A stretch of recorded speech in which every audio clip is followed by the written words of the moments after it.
For millions of Americans who rely on food stamps to feed their families, the clock is running out. Starting tomorrow, roughly 42 million SNAP recipients are bracing for their benefits to vanish because of this government shutdown. My next guest is one of them. In a new op-ed in the New York Times, she writes that she was expecting her SNAP balance of $149 to last her family another week. But now she's trying to figure out what to do if she gets no more money. Joining us now is Elizabeth Austin, who wrote that op-ed. And Elizabeth, thank you for being here. Thanks for being willing to put yourself out there. Walk us through your situation and why these SNAP benefits are so crucial for you and your family. Thank you so much for having me. I've been on and off of SNAP benefits for the last 10 years. I've been a single mother for my children's entire childhood. And I was on SNAP benefits when they were toddlers, and I went back to school and worked really hard and got a job and got us off of SNAP benefits. And then in May of 2020, my daughter was diagnosed with leukemia. And I worked full-time all through her treatment. And then my company restructured and I was let go from my job at the end of 2023. And now I'm a full-time freelancer because the job market is so tough. And I'm a very average SNAP recipient. SNAP has been a support to me during tougher times in my life. And the goal is always to not need it anymore. But when I have needed it, it's been really important. It's helped keep my kids from feeling food insecurity, which can be very psychologically damaging to children. You've experienced something that's just so painful, and the hits just keep coming, it must feel like. I know that you write your SNAP balance was $147.57 that was meant to last through November 9th, but now may have to stretch indefinitely, right, unless the government acts. Without this funding, what does it mean for your family?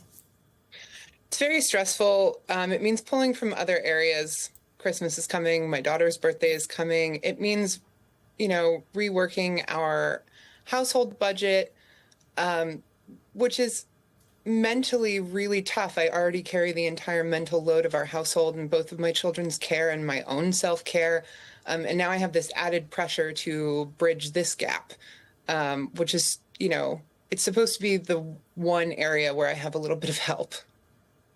Oh, I feel for you. I'm a mom, too. I have two kids also. So I know what you're trying to do and how challenging it is to be a parent.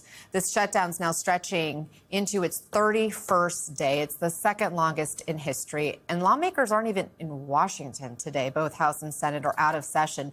What do you make of the way lawmakers are handling this shutdown right now? I would be curious to know how many lawmakers have been on SNAP benefits in their lives. I'm sure it's some of them. I think it's probably not enough of them.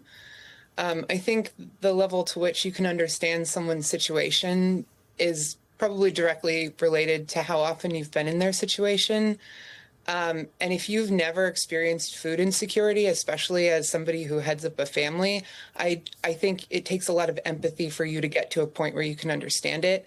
And without that understanding and without that empathy card, it's really hard to care enough to the level that we need to get to resolve this. Your op-ed really drills down on the stigma tied to relying on SNAP, even sharing a moment where a man publicly judged you for using benefits at a farmer's market.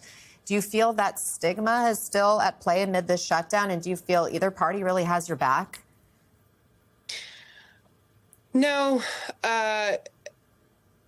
I don't think we're prioritizing the needs of the American people. I don't think we fully understand who SNAP recipients are. I think we have an idea of what they look like, but I think that's a long-held stigma based in prejudices. I don't think that is a realistic representation of who receives SNAP.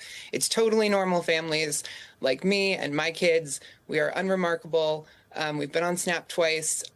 It is a huge relief when I get help with feeding my children. It's an enormous relief. It's not something I feel shame over. In the same way that I'm sure people in other countries don't feel shame over having health care. It's not a shameful thing to get help when you need it. Well, Elizabeth Austin, thank you for shining light. And thank you for taking the time to share your story with us. Thank you so much.